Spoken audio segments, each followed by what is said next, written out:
Um, I know as I was preparing this particular lesson, it hurt me quite a bit. And I say it hurt because sometimes it's painful when we have to face difficult things in our life, difficult choices, difficult situations. And in particular, I'll tell you briefly, last week, it was Saturday, a week ago yesterday.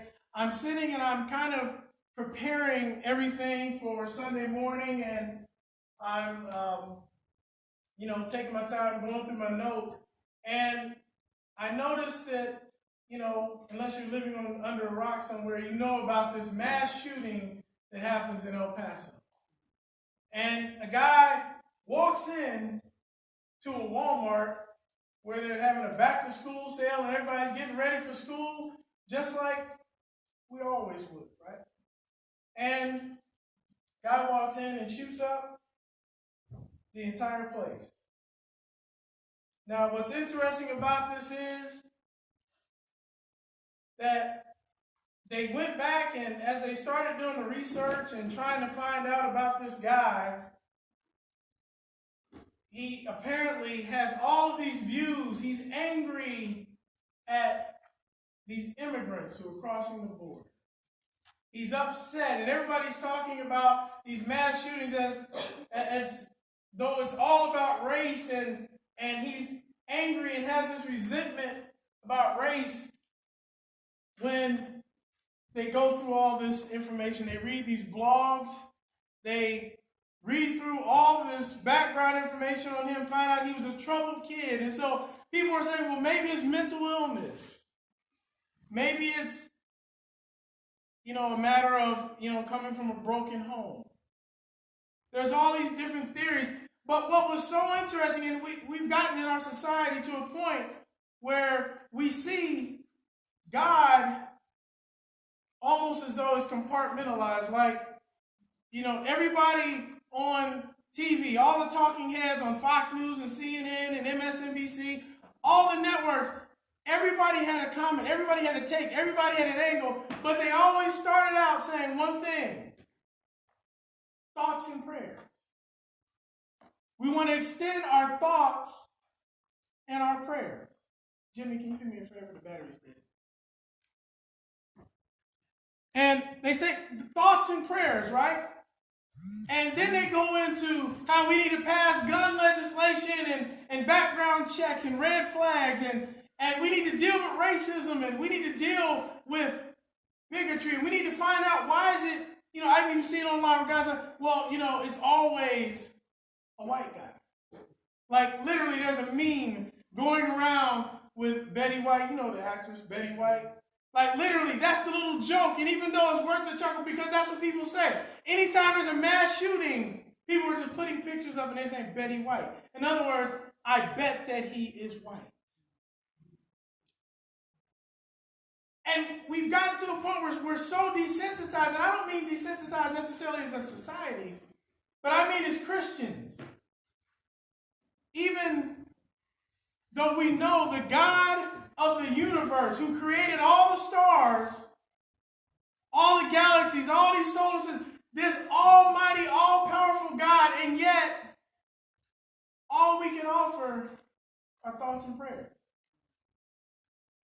And I was troubled with this, and I was thinking, because I knew that I was going to be talking about these particular prophets as we're going through this series on the prophets. I knew that I was going to be coming to this. But even as I went to bed, I was troubled by this idea that all we seem to be able to do is offer thoughts and prayers. Thank you, Jimmy. All we can offer is thoughts and prayers. And then, surely enough, I wake up on Sunday morning, I'm getting dressed, I'm picking out my clothes, and I look only to see that a neighborhood that I used to drive through every single day, as I took my kids to daycare, they went to daycare at the YMCA in Dayton. I would drive down Highway 35, and I drove right through a neighborhood that 13 hours later, there was yet another mass shooting. And so, surely enough, normally I don't watch much news and pay attention to TV as I'm preparing to come in here on Sunday morning, but I'm watching it, and the same thing. More background checks, more gun law. Mitch McConnell, do something. This is why we need a new president. This is why we need more gun control. All of these things. But everybody's offering thoughts and prayers. But what stayed on my heart is thoughts and prayers for someone who believes in this amazing God is simply not enough. What should our response be? How can we respond? It's such a big thing. You know, it was interesting. Someone gave me a number yesterday, and it was kind of, I knew the number. I hadn't even put it into context, though. They said, we've actually had what they classify as a mass killing. Okay? Not just random killings or, things like that. What they consider mass killing, terrorism, domestic terrorism. We've had more mass killings in this country than we've had days in the calendar year. As Christians, as men and women of faith, we cannot have the attitude that says thoughts and prayers. Because at some point, thoughts and prayers, it's not that it's not enough for us, but what are we saying about our God? Are we saying that all we can do is offer thoughts and prayers because our God can't do anything about it? What is the root cause of all of these mass killings? Everybody's got their theories. Everybody's got their opinions. Everybody has their solution. And yet, as men and women of faith, we have to ask ourselves, without pointing fingers, without blaming, but ask ourselves as individuals, what can we do beyond thoughts and prayers? Because as I look at the mass shooting that happened in that nightclub, that night spot in Dayton, in the neighborhood that I drove through every day while my wife and I, while we lived in Dayton, I thought it's no longer a matter of, wow, they're becoming more frequent. Wow, they're coming closer to home. No, it's here. See, very often, we don't believe and understand just how intense it is until it happens in your neighborhood. We forget that it's here. We're sitting here in Delaware. There is a mass killing on the horizon. Why? Because people are grieved, people are angry, people are sick, all of these different things. But what is the Christian response to this? What do the true followers of Christ, people of faith, what should our response be? The title of the sermon today, very simply put, is Thoughts and Prayers. Because thoughts and prayers simply are not enough. I was sharing with you as I was going through that, it seems like every weekend they've got this just standard protocol for breaking news when there's a shooting. And everybody has a political solution or some type of legislation. They've got their feelings, and everybody looks at it as though it's liberal or conservative, Democrat or Republican. It's the centrist argument. Everybody has their vigils. They light candles, they sing, they pray, they come together, they hold hands, they march, they protest. People are saddened when you kill innocent children. People are grieved, they're hurt. But I cannot accept the fact that my God is limited to just thoughts and prayers. It's interesting. I got into this interaction, and I'm going to take a few minutes to share this with you. Normally, I wouldn't go this way, but I'm preaching today. The fact is, I'm going back and forth with people online. I'm trying to have engaging dialogue with them because I understand there are people who I know who are actually hurting and dating, and people are going back and forth and they're saying, why is it that every time there's a mass shooting, that it always has to be about race? Why is it always a white guy? How come nobody ever talks about the killings in Chicago? How come nobody ever talks about the killings in Detroit or in Houston or in Philadelphia? How come nobody ever talks about, and this is probably the only time you're going to hear me say this because it's a misnomer, black on black crime. The fact of the matter is, there is no such thing as black on black crime. Take it out of your lexicon. People kill, people commit crimes against people who they are close to. And if you live in an all-black community, that's what it is. It's just like there's no rule on rule crime. Crime is crime. But I'll put that aside. We'll save that for another prophet on another day. The point is that when we go through and people say, well, how is it that you're going to tell us how we need to deal with these mass killings when you can't even deal with the crime that's going on in your city, Chicago? I put this picture up here because this gentleman right here, I've talked about it before. His name is Chief Elliot Isaac. Chief Elliot Isaac is a personal friend of mine. He's the chief of police in Cincinnati. He's not just a personal friend of mine. He's not just somebody I've met. I've known him for years. He was a member of my church. You see, very often we have this thought where if maybe there were more Christians in positions of power, maybe if we had more people who could pass legislation, or they were the city manager or the chief of police, they could do something about it, and they were men of faith, that it would solve the problem. I can tell you personally that I know that Elliot Isaac is a man of faith. He is a man not only of conscience, but he is a man of discipline and duty, and he loves God. I remember him as a child. There are many times he stood in the gap and he helped save me spiritually. And just a few weeks ago, they had 22 killings in a weekend in Cincinnati. Thoughts and prayers, and even having a chief of police is not enough. So what is the answer for us as Christians? What is the response for us? Because it's not going to be El Paso. And it's not just left for us to look in Dayton or look at Sandy Hook or look at Columbine or look in Orlando or look in Las Vegas. It's right here. We don't know it yet. It hasn't manifested itself in a mass shooting, but what is the Christian response beyond thoughts and prayers? Because we serve a God that's bigger than just thoughts and prayers. He calls us to do something. What is that something? And I want to start by looking at the prophet Jeremiah, starting in chapter 20, and verse 1. It says, when the priest Pashur, son of Immer, the official in charge of the temple of the Lord, heard Jeremiah prophesying these things, he had Jeremiah the prophet beaten and put in the stocks at the upper gate of Benjamin at the Lord's temple. The next day, when Pashur released him from the stocks, Jeremiah said to him, the Lord's name for you is not Pashur, but terror on every side. For this is what the Lord says, I will make you a terror to yourself and to all your friends.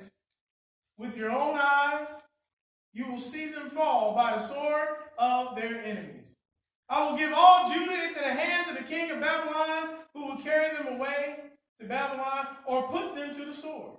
I will deliver all the wealth of this city into the hands of their enemies, all its products, all its valuables, and all the treasures of the king of Judah. They will take it away as plunder and carry it off to Babylon. And you, for sure, and all who live in your house will go in exile to Babylon. There you will die and be buried, you and all your friends to whom you have prophesied lies. We see here, just to give you the context here, Jeremiah, my mother, he's one of the first prophets I ever learned about. She was like, yeah, Jeremiah, he's the weeping prophet. He was sad. It was gloomy for him. He was constantly battling his own emotions. But we see here an example of why he's so sad. It wasn't just that he was prophesying to the people. It wasn't just that he was speaking truth to power. But this is the priest. In today's world, he is the one who's in charge of the church. And he didn't like what Jeremiah was saying to him. He ostracized him. He punished him when they put him in the stocks out there, and so that everybody could see and he could be embarrassed. He could be humiliated. After he was beaten, he was put out there. This sadness that Jeremiah was feeling was because of the injustice and the horrible way that people were being treated. See, if we don't care about mass killing, if we don't care about people being separated from their families, watching children cry on television as they don't know how and when or if they will ever see their parents again. If that doesn't break your heart, like we see here with Jeremiah, then of course we won't be willing to speak up. It's incumbent upon us to not just speak up and want to pass legislation and do things out there. We have to speak truth to the church. Just like for sure here. The church is not just a church because we have the same general doctrine and ideology, but we have to be followers of Christ. If we're not compassionate, if we don't care, if we don't have a heart for justice, then we are in fact not like him. We see here this sadness that Jeremiah felt was over that injustice, that lack of compassion and empathy, and that concern, and that I'm going to go into action. But Jeremiah was also sad for something else. I want to continue here in verse 7. It says, "You deceived me, Lord, and I was deceived. You overpowered me and prevailed. I am ridiculed all day long. Everyone mocks me. Whenever I speak, I cry out proclaiming violence and destruction. So the word of the Lord has brought me insult and reproach all day long. But if I say I will not mention his word or speak any more in his name, his word is in my heart like a fire shut up in my bones. I am weary of holding it in. Indeed, I cannot." What Jeremiah is saying here is that I've taken a lot of criticism. I've taken a lot of arrows. I've been isolated and I've been alone. And sometimes it makes me want to draw back. But if I say that I can't speak up and share about who you are and share your word, he says, I cannot do it. It's like a fire shut up in my bones. We look at the prophet Jeremiah, and what's so important for us to understand about how we need to be, the answer to thoughts and prayers has to be that we have that same fire shut up in our bones.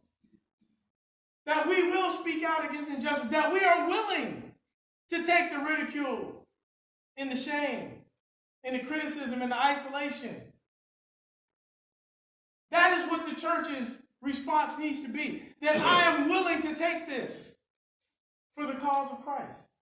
His response to injustice was to go even harder, to dig in even deeper, to be even that much more determined not to shrink back. Even to the point of his own life being in jeopardy. Even to his own personal detriment. See, it wasn't enough to just say thoughts and prayers. He had to go do something. He had to go say something. Even if it meant that it would be dangerous to him to do it.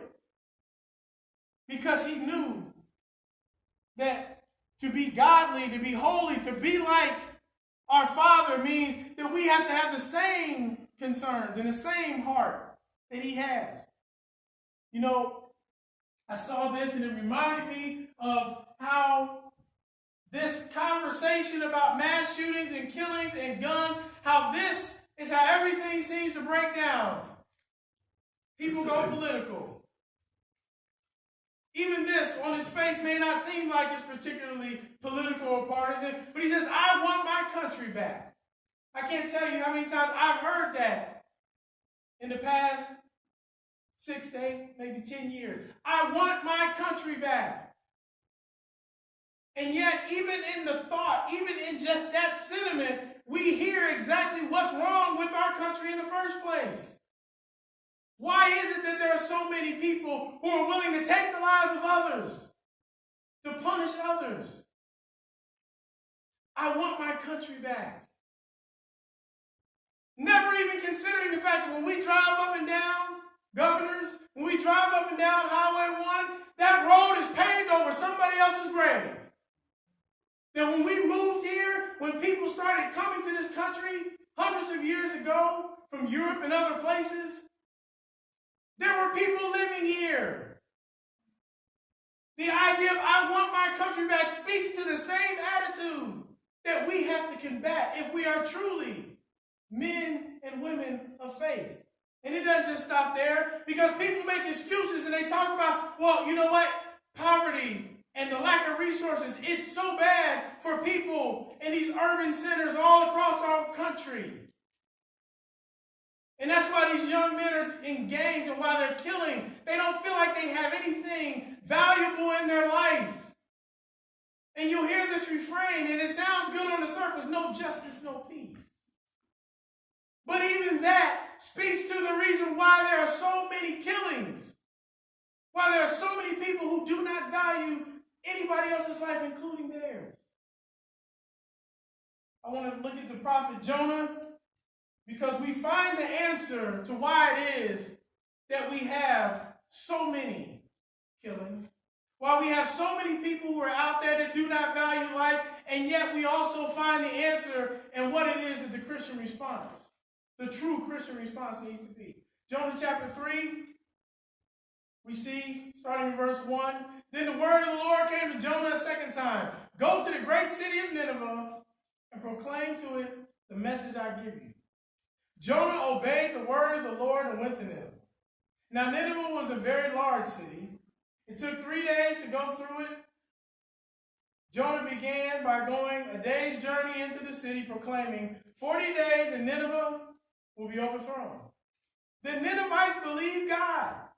A fast was proclaimed, and all of them, from the greatest to the least, put on sackcloth. When Jonah's warning reached the king of Nineveh, he rose from his throne, took off his royal robes, covered himself with sackcloth, and sat down in the dust. This is the proclamation he issued in Nineveh.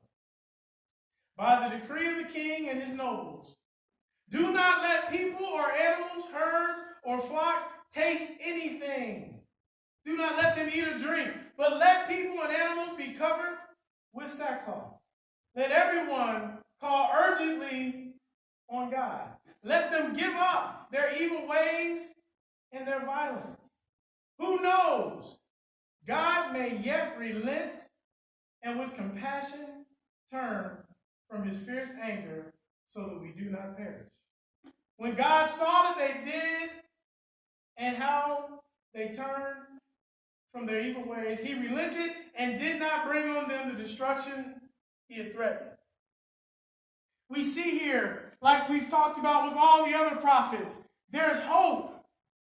God is not into destroying his creation. He's not into destroying his people. He wants them all to repent.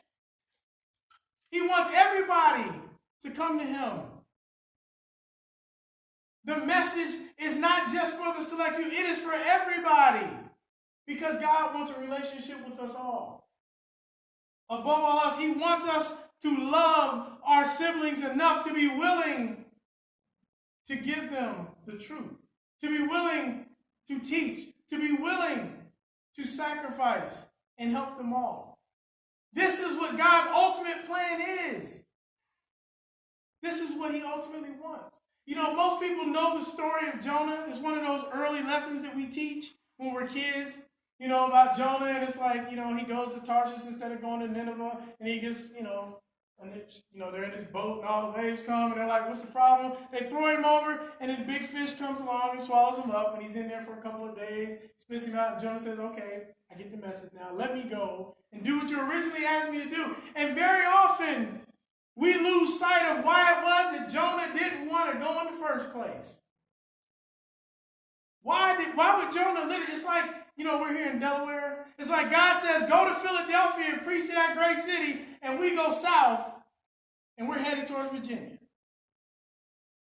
What makes you say, as the man of God, as his prophet, what makes you turn away and say, I'm willing to die rather than go and do what God asked me to do? It wasn't like he asked him to go kill himself. It wasn't like he asked him to go make some, big sacrifice. He said, go preach to these people. And there we find the problem. And at the same time, we find the answer to what should the church's response be. I want to continue here in chapter 4 of Jonah. Starting in verse 1, he says, but to Jonah this seemed very wrong. Put a pin in that. We're going to come back to that. But to Jonah, this seemed very wrong, and he became angry. He prayed to the Lord. Isn't this what I said, Lord, when I was still at home? That is why I tried to forestall by fleeing to Tarshish. I knew that you are a gracious and compassionate God, slow to anger and abounding in love, a God who relents from sending calamity. Now, Lord, take away my life, for it is better for me to die than to live. But the Lord replied, is it right for you to be angry? Jonah had gone out and sat down at a place east of the city. There he made himself a shelter, sat in his shade, and waited to see what would happen to the city. Then the Lord God provided a leafy plant and made it grow up over Jonah to give shade for his head to ease his discomfort. And Jonah was very happy about the plant. But at dawn the next day, God provided a worm which chewed the plant so that it withered. When the sun rose, God provided a scorching east wind, and the sun blazed on Jonah's head so that he grew faint. He wanted to die and said, it would be better for me to die than to live. What exactly was tearing Jonah up so much? But God said to Jonah, is it right for you to be angry about the plant? It is, he said. And I'm so angry, I wish I were dead. But the Lord said, you've been concerned about this plant, though you did not tend it or make it grow. It sprang up overnight and died overnight. And should I not have concern for the great city of Nineveh, in which there are more than 120,000 people who cannot tell their right hand from their left, and also many animals? We see here three things actually. One, we see that God is still clearly interested in his people. He cares about these people. He said, why wouldn't I care about over 120,000 people in this city? Notice he even says, and also many animals. He says, I care about these animals too. I care about all of my creation. Why wouldn't I care about them? So why does Jonah want to die? Well, here's the backstory. Jonah's people had been under the very cruel and harsh punishment and the harsh governing the bondage of these people in Nineveh, the Assyrians. See, Jonah, when it says he didn't think this was right, see, he in his mind had justice in such a way that says, I want them to be punished first. I want them to get what's coming to them. He had his own personal issues, his own personal grievances. He had his own personal feelings of resentment. He felt like, God, you should do this first. He was upset that these people were, in his mind, being let off the hook. That somehow they were getting a free pass. After everything they did to me and my people, why should I go and preach repentance to them? We must remove the idol of entitlement from our hearts. This idea that we are entitled to something. See, this is why people go out there and they shoot and they have these mass killings. I've been told that I'm special. I've been told that I deserve this thing. I've been told that my life matters more than this person, and it's not working out. I should have that beautiful wife. I should have that job. I should have this house. I should have this money, and it's not happening. And the Mexicans are taking my job. And it's because this person's the president. It's because this person is doing this. And we blame, and we blame, and we blame. And we have this entitlement. Because this is our country. Because this is my right. This is my house. God has a very painful but true message for Jonah. He says, do you have a right to be angry? As a church, we have to show people you do not have the right to be angry. God owes you nothing. You are not entitled to the things that the world has told you that you should have. You know, we were talking about toxic masculinity, and one of the things things, people were looking to frame it and come up with a definition for it. And they were saying, you notice that 96%, they were talking about statistically, 96% of the murders across the world that happen are done by men. 36% of them happen in this country. We only represent 4% of the whole world's population, but 36% of murders happen right here in this country that we want back. And yet you wonder, well, why is it that so many men are doing it? You know why? Because throughout history, women have been marginalized. They say, well, but it's got to have a racial undertone to it. And yes, race matters, or it's got to have some type of, resentment. Yeah, it does. But here's the thing. The reason why women aren't out there killing, because even if you buy into racism and bigotry, guess what? You still know you're a woman. You don't feel entitled. The world hasn't taught you to be entitled. It's men who feel like they are entitled that are out killing people because they haven't gotten what they feel like they deserve. And we have to speak to it. Jonah would rather walk away from everything that was the God that he knew, everything he had faith in, than speak to a people who had hurt him. And yes, I'm talking to black people right now. Yes, you have been marginalized. Yes, I have bear the brunt of racism and bigotry. But we have to ask ourselves, am I willing to share the gospel? Am I willing to partner with them? Am I willing to be friend? Am I willing to love even somebody who's a racist? People, I get criticized all the time. They say, why do you even talk to those people? Why do you even spend time? It hurts me to be criticized. I can relate to Jeremiah. I've been called every sellout.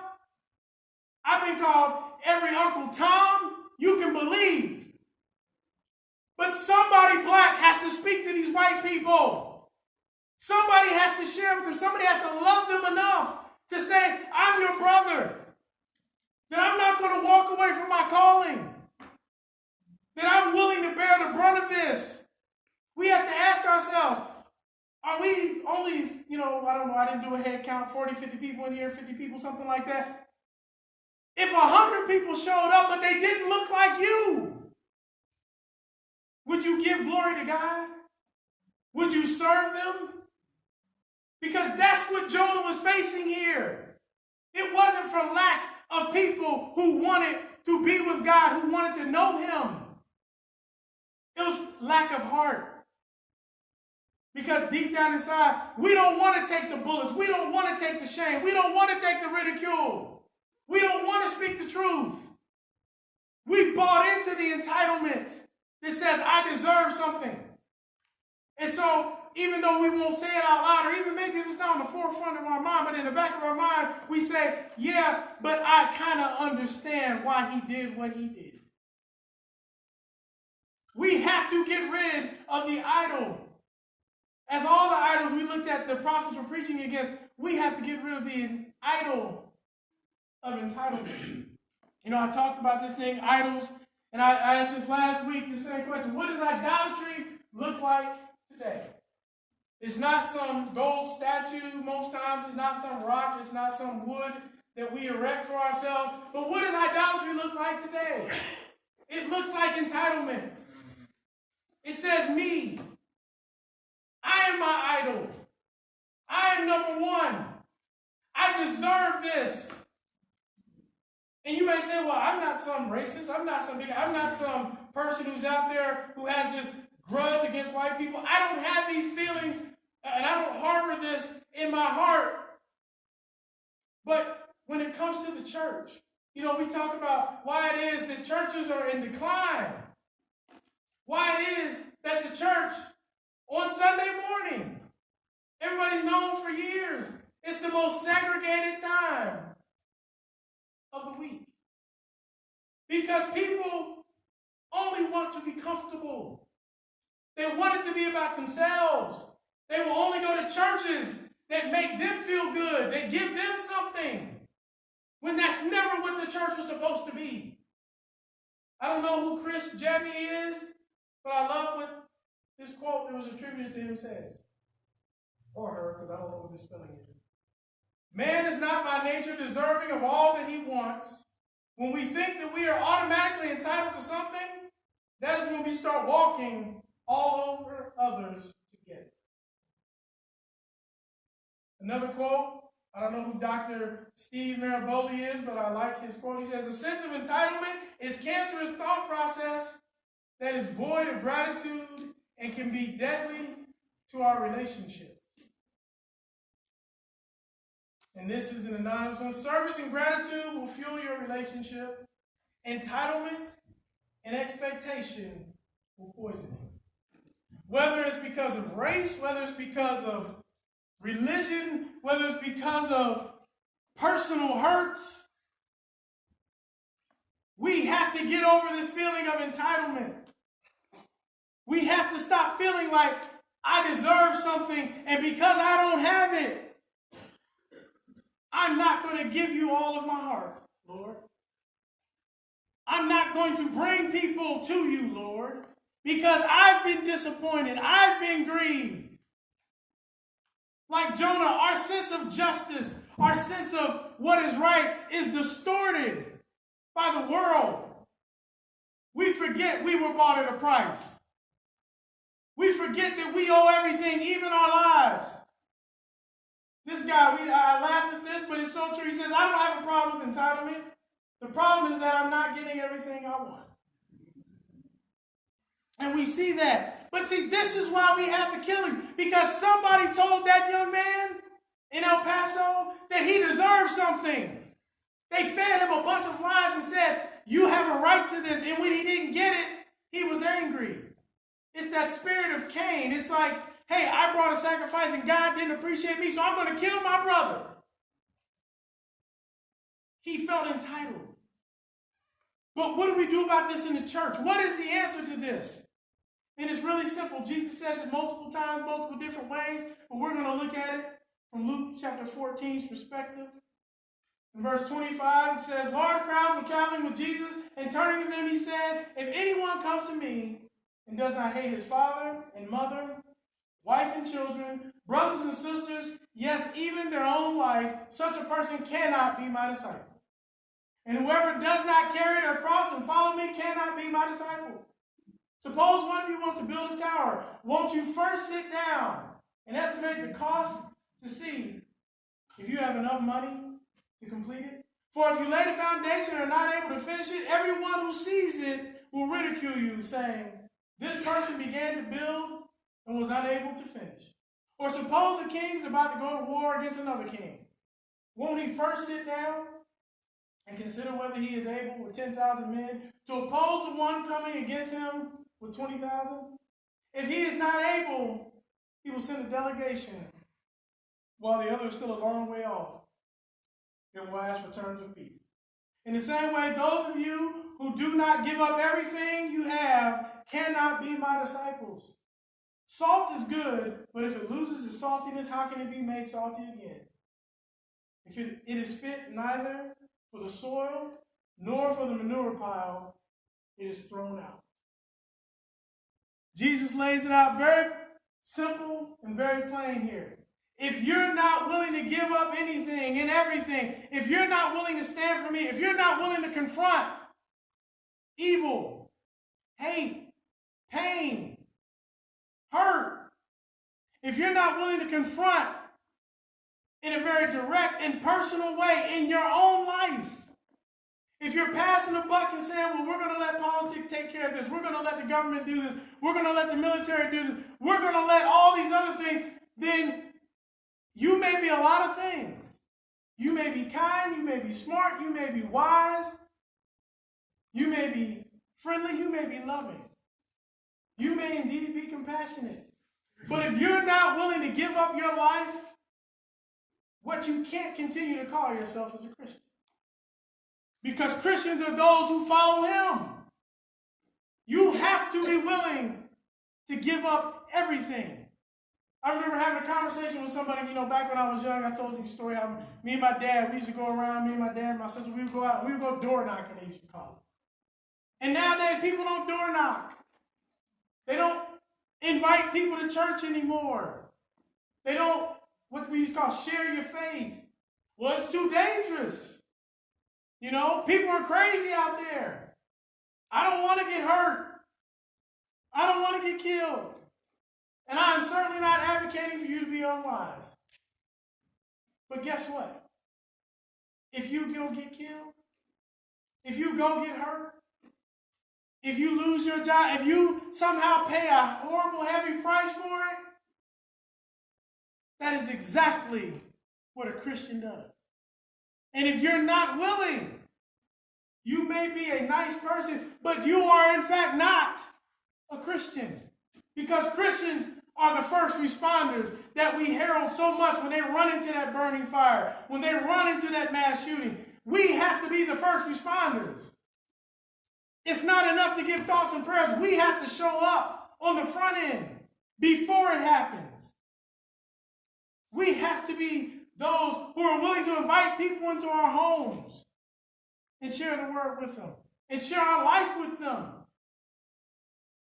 You know, I was so grateful a couple weeks ago. I'm looking at the bulletin and I see in there where, and Curtis and I, we'd already talked about this, where Curtis was like, hey, you know, this fall, we're going to start having people into our home. See, it's the simple things like that. See, I know Curtis. I've been a Christian for a long time. Curtis is one of the most humble men I've ever met. But the world doesn't know that. They can't see that. Curtis and Kathy can have an amazing impact on their community, in their neighborhood. But it's not just about them opening their home. They could be stopping the next mass killing because they're willing to put themselves on the line. And what comes of that? If it's criticism, if it's shame, if they get ostracized, it has to be worth it. You know, I've been talking to George quite a bit. George, you can't quit. We don't need your body anymore, George. I know you used to be a strong, fierce man. We need you to continue to lead us. You can't step back because it's not about you. It's about what you can do to impact somebody else. My wife is amazing. You are married to a man of God, but you are a woman of God in your own right. You have to have the faith that goes out there and says, I'm a teacher, I'm an educator, I'm a mother. And I'm willing to do whatever it takes, even if it causes me harm, even if it puts me at risk. I'm willing to go out and do whatever it is because thoughts and prayers are not enough. Tony and Renee, thoughts and prayers are not enough. You've got to be aggressive about getting out into that neighborhood. God bless you with that home. He blessed you with retirement. You ain't got nothing else to do. You talked about this. You have to be willing to speak to those and reach those. You know, I think about the Wednesday morning women's Bible study. So many of you all, most of you have suffered loss. You've had to work through this idea that I've lost my husband. I've lost somebody near and dear to me. And there are people out there just like you. They feel aggrieved. They feel like God let me down. You have to be willing to show them that God did not let you down. That there is life, there is hope, there is something more for you beyond what you lost. You know, I think about the Huffmans. Your boys are the hope of this congregation. Everybody in here needs to be praying for the Huffmans every single day. And I'm going to say this. Andrew is the last one left. He is the last one of the youth that is left. If anybody is going to speak to these millennials and the Generation X people and the people who feel aggrieved, they're not coming to church anymore because they don't believe that there's a God. They don't see that we care about justice. They don't see that we're willing to speak to it. We have to be willing to step up and do whatever is required, even if it means our own life. I'm going to tell you the truth. Part of the reason why I was so tore up about Jeremiah was because I can so relate to that. as a young Christian, as a young man, as a teenager in high school, as a college student, as a senior, it really wore on me. All of the shame and the ridicule that came my way. But I can't look at children being separated and not speak to it. I can't look to people who are out there feeling entitled, who have no sense of God and no sense of their purpose, and not be willing to speak. I have so much more to give up now. It's different than when I was single and I was by myself and I didn't care where I lived and I could sleep on the floor. Now I got kids and a dog and a cat and I got 3 fish. You know?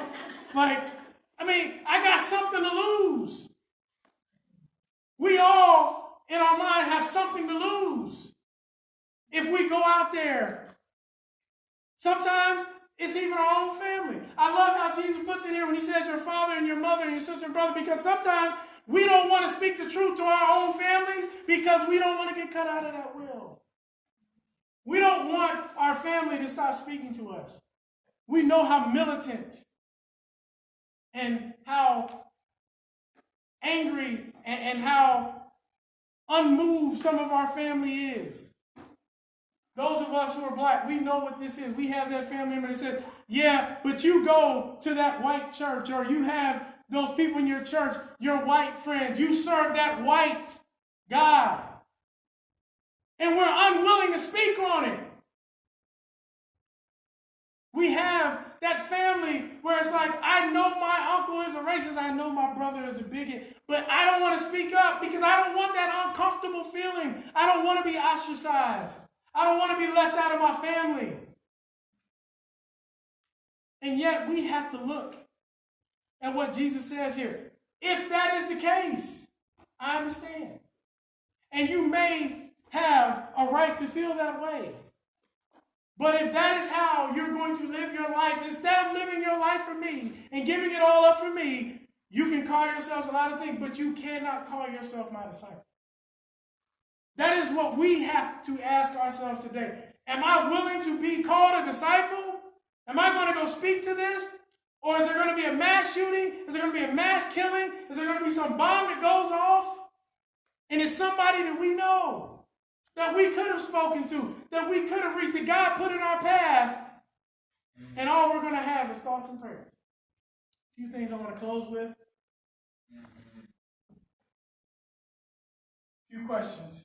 Am I willing to suffer sacrifice and defer my rights for others to have justice and so that Christ can be seen through me? You know, I put in that word defer because very often we can lose sight of what Jonah's problem was when it came to justice. He felt like those people should be punished. He didn't want God to give them mercy. See, his understanding of justice was not God's understanding of justice, and all he really had to do was trust him. 70 years later, they would go back to their ways. Another prophet would come along, prophesy to them, and they would be destroyed. The Assyrians were no more. God is always just. God is always right. We have to be willing to trust him, even if it means suffering. Second question, in what tangible way can I bring justice to my community? How can my gifts be used to show others that there is hope? You know, I was thinking about this.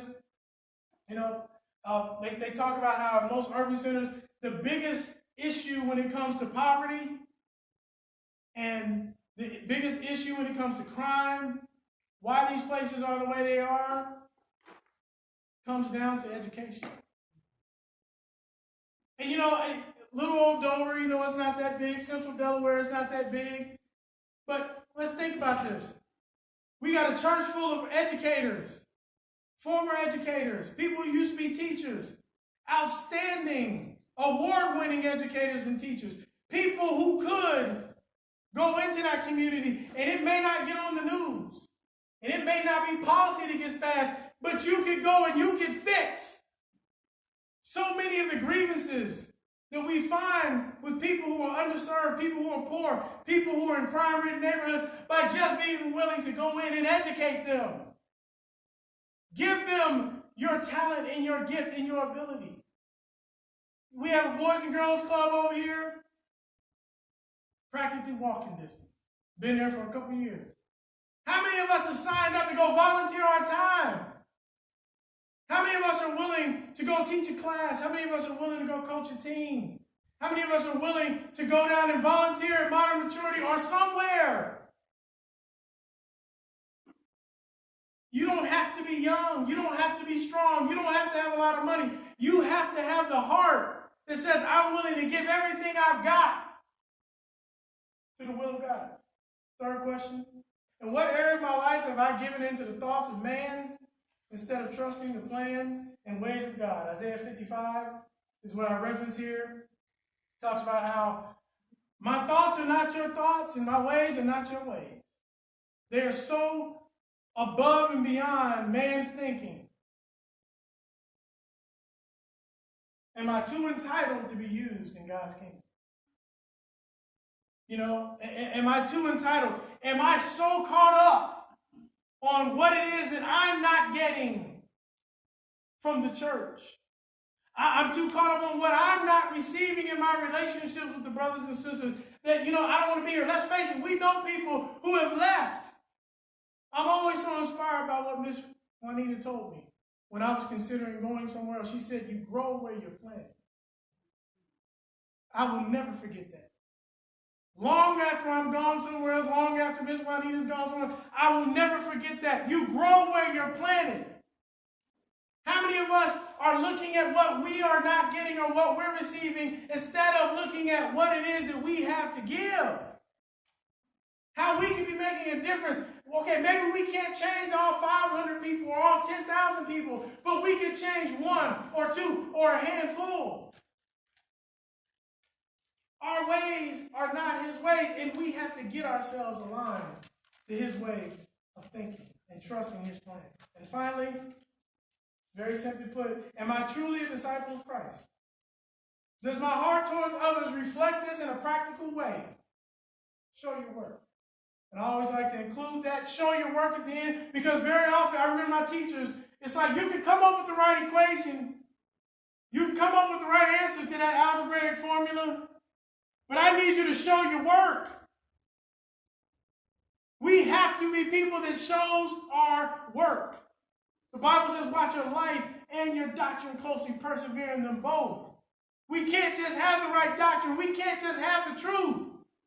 We have to be willing to go out, like Jesus told his disciples, as sheep amongst wolves.